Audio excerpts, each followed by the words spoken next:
9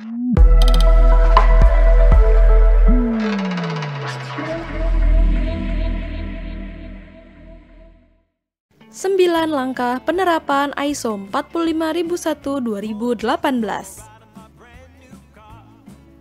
Halo rekan-rekan premisis, apa kabar?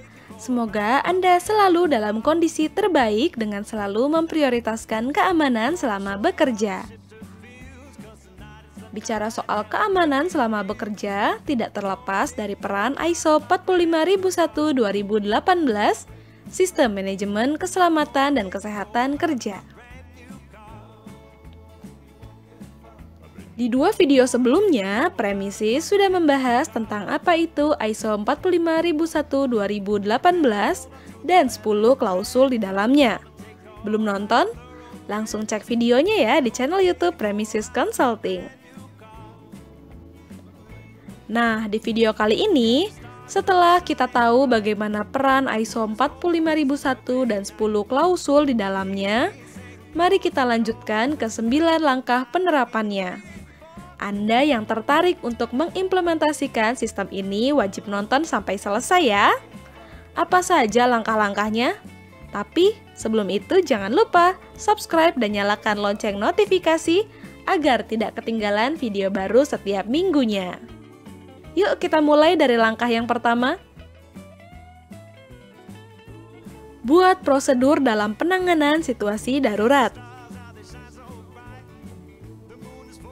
Langkah pertama dalam penerapan ISO 45001-2018 adalah dengan merumuskan prosedur penyelamatan saat terjadi situasi darurat di tempat kerja.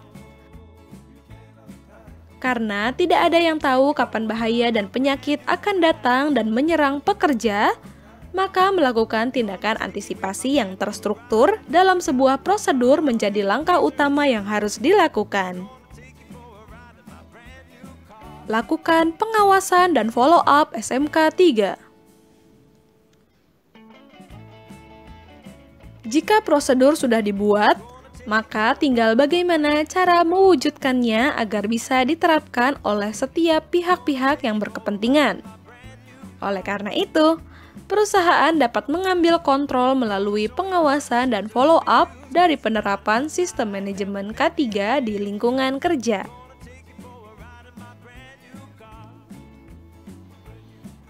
Awasi efektivitas sistem manajemen K3 melalui informasi terdokumentasi.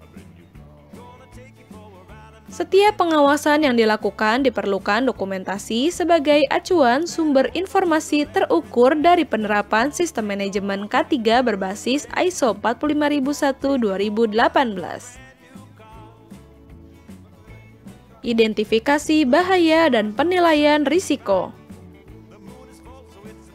Apa saja bahaya dan risiko yang ada di tempat kerja? Karena setiap perusahaan memiliki bahaya atau risiko yang berbeda, maka cara sistem manajemen K3 dalam melindungi keselamatan dan kesehatan pekerja juga tidak bisa disamakan. Semua harus mengacu pada kondisi yang ada di lapangan. Identifikasi persyaratan hukum yang berlaku. Di Indonesia, ada beberapa peraturan pemerintah dan undang-undang yang mengatur sistem manajemen K3. Antara lain bisa dilihat di tabel berikut.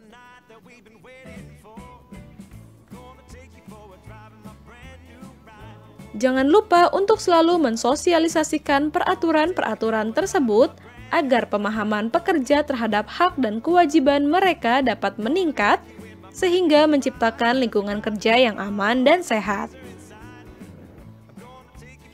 Selain dari regulasi dan peraturan yang ada, membekali pekerja dengan pemahaman seperti faktor-faktor beban kerja, material berbahaya, alat-alat penunjang keamanan dan kesehatan kerja, ergonomik, serta macam-macam gangguan di tempat kerja juga bisa menjadi tambahan referensi bagi perusahaan dalam melakukan sosialisasi sistem manajemen K3. Dan itu semua bisa Anda lakukan dengan mengikuti training-trainingnya di GoSafe Academy bersama Premisis Consulting. Membuat perencanaan dan tujuan yang jelas. Tidak terasa ya sudah sampai di langkah ke-6, yaitu membuat perencanaan dan tujuan yang jelas.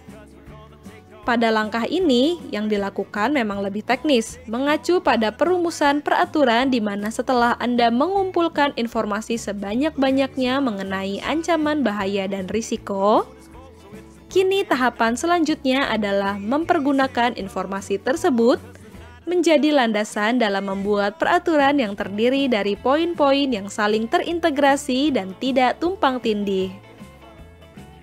Anda bisa melakukan pendampingan dengan tim konsultan berpengalaman seperti di Premises Consulting atau mengikuti training terbukanya.